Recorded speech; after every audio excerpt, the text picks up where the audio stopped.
Ça s'appelle de la ferroviphilie. Le musée de la Malterie à la Chapelle-Saint-Luc s'est transformé l'espace d'un week-end en hall de gare pour trains miniatures. Les cheminots ici sont loin d'être des bambins, mais tout le monde, comme les invités d'honneur venus de Saint-Dizier, assume sa passion. On est restés grands enfants. Non, c'est la passion. Il y a beaucoup de personnes qui ont une attache avec d'anciens cheminots. Et puis il faut aimer le petit train. Mais nous, disons qu'on a quand même passé le stade du jouet. C'est énormément de décors et on se base sur les décors du module pour rendre le plus réaliste le réseau. Et il faut des heures de travail pour donner vie à ces réseaux accueillant jusqu'à 9 locomotives, des réseaux inspirés de la réalité ou sortis tout droit de l'imagination. Pas question pour autant de faire n'importe quoi. On travaille à base de photos, de plans ou d'archives pour retranscrire ces scènes de vie.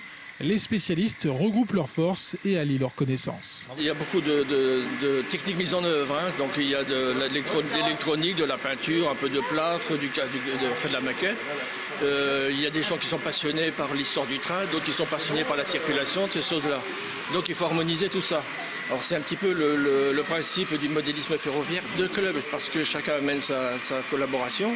Et ça permet, on essaie, si vous voulez, à travers quelque chose qui soit sérieux, de mettre aussi un peu de fantaisie. Ce sérieux sans se prendre au sérieux, les chapelains ont pu le découvrir l'espace d'un week-end. C'est aussi l'occasion de se remémorer le passé ferroviaire de la ville à travers des expositions notamment. Avant de revenir à petite échelle en 2012, le train grandeur nature a fait son apparition dans la commune de l'agglomération en 1848.